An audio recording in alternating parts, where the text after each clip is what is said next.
नमस्ते प्यारे विद्यार्थियों एवं अभिभावक बंधुओं। आज के इस कालखंड में कक्षा दूसरी में अध्ययनरत विद्यार्थियों के लिए हम हिंदी विषय लेकर उपस्थित हुए हैं। जैसा कि आप देख पा रहे हैं हमारे पास में हिंदी की पाठ्यपुस्तक भाषा भारती कक्षा 2 इसका प्रारंभ करेंगे और देखेंगे आप। तो प्रारंभ में प्रश्न क्रमांक 1 पर अपने बारे में बताओ दिया गया है और जैसा कि आप यहाँ पर देख पा रहे हैं, ठीक है, उस प्रश्न क्रमांक 1 को जिसमें कि अपने बारे में बताना है, अर्थात अपना परिचय देना है। जब हम किसी अनजान व्यक्ति से मिलते हैं तब वहां पर हमें अपना परिचय देना होता है। तो हमको परिचय देना सीखना चाहिए कि किस प्रकार से परिचय देना है। तो इस वीडियो में हम आपको अपने बारे में बताओ तो किस प्रकार अपने बारे में बताना, किस प्रकार लिखना है, इसके बारे में बताएंगे। साथ ही परिचय किस प्रकार देना चाहिए इसके बारे में बताएंगे, ठीक है। इसके पश्चात आप देखेंगे प्रश्न क्रमांक 2 पर प्रार्थना दी गई है और इसी प्रार्थना को हमने इस व्हाइट बोर्ड पर भी लिख के रखा है और यहाँ पर प्रश्न भी आप देख पा रहे हैं, प्रश्न क्रमांक 2 भी जो कि प्रदर्शित हो रहा है। तो इस प्रार्थना को हाव भाव पूर्वक किस प्रकार हम गा सकते हैं, ठीक है, इसके बारे में बताएंगे और साथ ही इस प्रार्थना का अर्थ भी जानेंगे। तो विद्यार्थियों, सबसे पहले हम अपना परिचय देना सीखें, अपने बारे में बताना सीखें, ठीक है। अभिभावक बंधु भी यदि इस वीडियो को देख रहे हैं तो वे अपने बच्चों को जैसा कि ये प्रश्न यहाँ पर प्रदर्शित हो रहा है, इस प्रश्न में अपना परिचय लिखना या अपने बारे में लिखना बच्चों को सिखाना है। देखिए, विगत वर्ष तो विद्यार्थियों ने उतने अच्छे तरीके से नहीं पढ़ा है क्योंकि विद्यालय बंद रहे हैं। कोविड-19 की वजह से जो सारे विद्यालय हैं, ठीक है, वो बंद है और शासन के द्वारा तरह तरह के प्रयास किए गए हैं और उसी आधार पर शिक्षकों के द्वारा सतत संपर्क के माध्यम से बच्चों को पढ़ाया गया है। परंतु बच्चे उतना नहीं सीख पाए हैं। यदि बच्चे नहीं सीखे हैं तो भी उनको सिखाना है और उनको अग्रसर करना है। तो चलिए, सबसे पहला जो बिंदु यहाँ दिया गया है, मेरा नाम। तो विद्यार्थियों को क्या करना है, अपना नाम लिखना है, आपका जो भी नाम है। यदि आपको लिखना आता है तो बहुत सुंदर राइटिंग में और धीरे धीरे आपको लिखना है, जैसा कि आप यहाँ पर देख पा रहे हैं इस पेज में, ठीक है। और आगे है मेरी माता जी का नाम श्रीमती, फिर लिखा हुआ है माता जी का नाम। तो यहाँ पर आपको अपनी माता जी का नाम लिखना है, आपकी माँ का नाम जो भी है।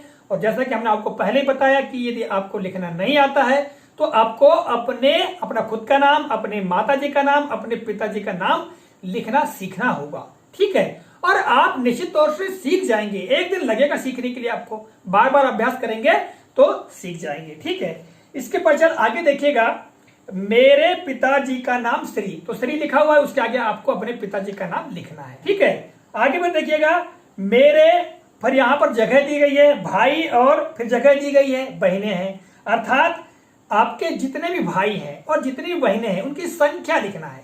यदि आपके एक भाई है तो आपको लिखना है यहाँ पर एक भाई। आप चाहो तो अंकों में 1 लिख सकते हो या आप शब्दों में ए और क एक ऐसा भी लिख सकते हो। तो मेरे एक भाई, और यदि मानो आपकी एक बहन है तो एक बहन है, ये लिखना है। या फिर आपके 2 भाई हैं तो 2 भाई लिखना है, ठीक है। यदि 2 बहनें हैं तो 2 बहनें लिखना है। यदि आपके भाई नहीं हैं तब यहां पर आपको डैश कर देना है। आपको क्या कर देना है, डैश, क्योंकि आप यदि अकेले हैं और आपकी एक बहन है तो यहां पर आपको बहन में एक बहन लिखना है, ठीक है। हमने आपको बता दिया कि आप चाहे तो अंकों में लिख सकते हैं, चाहे तो शब्दों में भी लिख सकते हैं। फिर आगे हम लोग, फिर यहां पर जगह दी गई है में रहते हैं। तो यहां जो जगह दी गई है इस जगह में उस जगह का नाम लिखना है जहां आप रहते हैं। अब देखिएगा, आप तो घर में रहते हैं किंतु आपका घर किसी मोहल्ले में होगा, ठीक है, तो उस मोहल्ले का नाम लिखना है, ठीक है। या आपके घर का कोई नाम है मान लो तो आप उस घर का नाम लिख सकते हैं। बड़े बड़े शहरों में जो कॉलोनियां होती हैं उन कॉलोनी के नाम होते हैं, या बड़े बड़े जो फ्लैट होते हैं, कई मंजिला इमारत होती है तो उन फ्लैटों के नंबर होते हैं। तो आपको वो नंबर या अपने मोहल्ले का नाम लिखना है। ग्राम में मोहल्ला है तो मोहल्ले का नाम आप लिख सकते हैं, जो भी, जैसे महावीर चौक है ना, या जो भी टोला है, मजरा है, पारा है, उसका आप नाम लिखिएगा, ठीक है। यदि आपको नहीं आता है तो आपको अपने बड़े भाई बहन या माता पिता से पूछकर उसका अभ्यास करना है, ठीक है। याद करना है, लिखना आपको सीखना है। फिर आगे, हमारे घर में कुल फिर जगह दी गई है लोग रहते हैं। आपके घर में जितने भी लोग रहते हैं, जितने भी सदस्य रहते हैं, तो उनकी संख्या लिखनी है। उदाहरण के लिए आपके घर में कोई 5 लोग हैं मान लो, तो आपको 5 लिखना है। आप चाहे तो अंक में 5 ऐसा लिख सकते हैं, या शब्दों में आप लिखना चाहे तो प में आ की मात्रा मस्ते लगाना है और 5 ऐसा लिखना है। ठीक है, 6 है तो 6 लिखना है, 7 है तो 7 लिखना है। फिर आगे मेरे गांव या शहर का नाम, यहां पर आपने किया हुआ है, एक तिरछी डंडी खींची हुई है।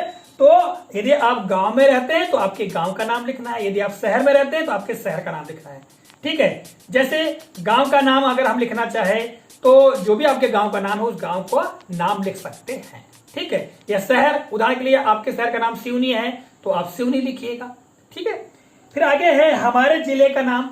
आप जिस गांव में रहते हैं तो वो जो गांव है जिस जिले में है उस जिले का नाम लिखना। जैसे हमारा जो गांव है वो सिवनी जिले में, तो हम क्या लिखेंगे यहाँ पर, सिवनी लिखेंगे। इसी तरह से मेरी साला का नाम अगला है, मेरी साला का नाम।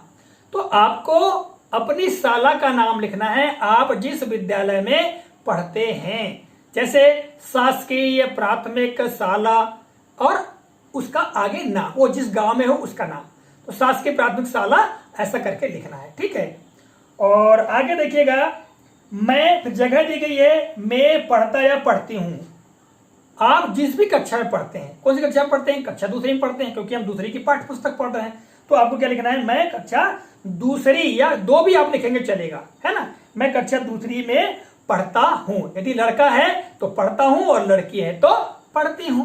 ठीक है, आगे मैं जगह दी गई है, साल का हूं की हूं। आप जितने भी साल के हैं, उदाहरण के लिए आप 7 साल के हो सकते हैं, आप 6 साल के हो सकते हैं, तो 7 साल या 6 साल आपको लिखना है। ठीक है, फिर मेरे घर के पास, फिर जगह दी गई यहां पर, रहता है या रहती है। आपके घर के पास जो आपके विद्यालय में पढ़ता है, ठीक है, आपके साथ पढ़ता है, उसका नाम, या आपके जो दोस्त है जिसके साथ आप खेलते हैं उसका नाम लिखना है। ठीक है, मेरे घर के पास जैसे वेदिका रहती है ना, या रिया रहती है, इस प्रकार से आप लिख सकते हैं। या जो बालक का नाम जैसे मोहन रहता है, सोहन रहता है, इस प्रकार आप लिख सकते हैं। यानी आपके परिचय का जो भी आपके घर के पास रहता है उसका नाम लिखना है। और फिर आगे है अंत में, मुझे जगह दी गई है, अच्छा लगता है। आपको क्या अच्छा लगता है, पढ़ना, खेलना, ठीक है, तो आपको जो भी अच्छा लगता है, गाना, नाचना, जो भी आपको अच्छा लगता है उस क्रिया को लिखना है। क्या आपको अच्छा लगता है, तो निश्चित तौर से बच्चों को क्या अच्छा लगता है, खेलना, तो आप क्या लिख सकते हैं यहाँ पर, खेलना, मुझे खेलना अच्छा लगता है। तो बच्चों, यदि आप लोगों को लिखते नहीं भी आता है तो आपको अभ्यास करना है, और अभ्यास करके अपनी स्वयं की मेहनत से यहाँ पर पूरा विवरण दर्ज करना है। ठीक है, चलिए अब हम परिचय देना सीखते हैं। यदि हम किसी नए व्यक्ति से अर्थात अजनबी व्यक्ति से मिलते हैं और वहां परिचय देने की बारी आती है तो हमको किस प्रकार परिचय देना चाहिए। ठीक है, तो सबसे पहले आपको अभिवादन करना चाहिए, नमस्ते सर या नमस्ते जी, इस प्रकार से। मेरा नाम, आपका नाम जो भी है वो नाम बताइएगा, मेरा नाम ये है। मेरे पिताजी का नाम, जो भी आपके पिताजी का नाम है वो नाम, पिताजी का नाम बताइए। मेरी माताजी का नाम, मैं अमुक गांव में रहता हूं, या जिस भी गांव में रहते हैं, जिस भी शहर में रहते हैं उस शहर का नाम बताइए। फिर बताइए कि मैं कक्षा में पढ़ता हूं, कक्षा दूसरी में पढ़ता हूं।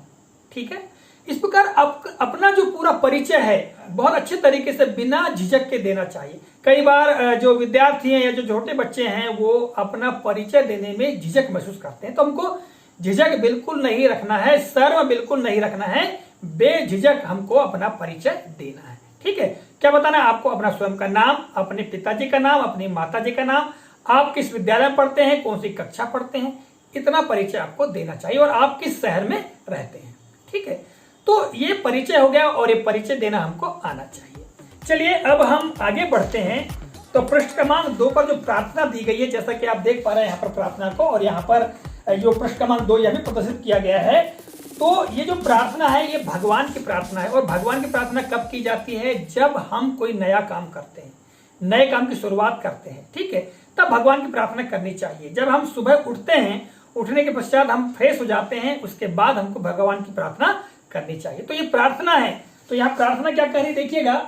सबसे पहले हम एक लाइन में इसको पढ़ लेते हैं, ठीक है, फिर हाव भाव पूर्वक हम आपको बताने का प्रयास करेंगे। हमें ज्ञान दो हे भगवान, प्रतिदिन करे तुम्हारा ध्यान, कभी नहीं मन में अभिमान, हमसे सबका हो कल्याण, माता और पिता का मान, रखें हम सबका सम्मान, करे पढ़ाई पाए ज्ञान, सदा रहे सेवा का ध्यान। तो बच्चों इस तरह से इस कविता को हमको गाना है। अब देखिएगा, मैं आपको इसको हाव भाव पूर्वक गाकर बताता हूं कि किस प्रकार हमको इस कविता को गाना है। और आप एक कविता को यहाँ पर देख भी रहे हैं। तो हमें ज्ञान दो हे भगवान, हमें ज्ञान दो हे भगवान, प्रतिदिन करे तुम्हारा ध्यान, कभी नहीं मन में अभिमान, हमसे हो सबका कल्याण, हमसे हो सबका कल्याण। माता और पिता का मान, माता और पिता का मान, रखे हम सबका सम्मान, रखे हम सबका सम्मान, करे पढ़ाई पाए ज्ञान, करे पढ़ाई पाए ज्ञान, सदा रहे सेवा का ध्यान, सदा रहे सेवा का ध्यान। तो बच्चों इस तरह से इस कविता को हाव भाव पूर्वक हमको गाना सीखना चाहिए। इस प्रकार से गायन करें, इसको आप पूरा याद कर लें, ठीक है। और अपनी कक्षा में जब भी विद्यालय खुले तो आप अपनी कक्षा में इसे सुनाएं, या बाल सभा में भी आप सुना सकते हैं। आइए इसका संक्षेप में अब अर्थ समझ लेते हैं। देखिएगा, ईश्वर से जब हम प्रार्थना करते हैं तो इसमें इस प्रार्थना में कहा गया कि हमें ज्ञान दो हे भगवान, यानी हे ईश्वर हमको ज्ञान दो, ज्ञान प्रदान करो। फिर प्रतिदिन करे तुम्हारा ध्यान, यानी हम आपका प्रतिदिन ध्यान करते हैं, हम आपके प्रतिदिन पूजा अर्चना करते हैं, ठीक है। कभी नहीं मन में अभिमान का आशय यह है कि हमारे मन में कभी भी घमंड, किसी प्रकार का अभिमान न रहे, ठीक है। हमसे सबका हो कल्याण, अर्थात हमारे द्वारा सभी लोगों का कल्याण हो, सभी लोगों की भलाई हो। कल्याण का मतलब भलाई से है, ठीक है। आगे है माता और पिता का मान, हम अपने माता और पिता का सदैव सम्मान करें, उनका मान करें, ठीक है, कभी भी उनको अपमानित ना करें।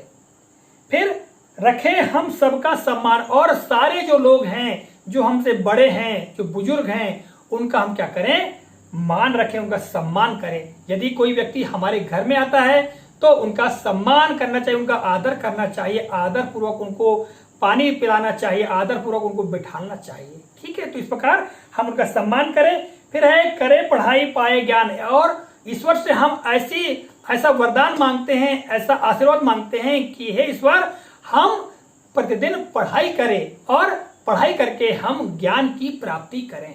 ऐसा हमको वरदान दो। सदा रहे सेवा का ध्यान, और हे ईश्वर हमको सदैव सेवा का ध्यान रखना चाहिए, हम दूसरों की सदैव सेवा करते रहें, दूसरों की भलाई करते रहें।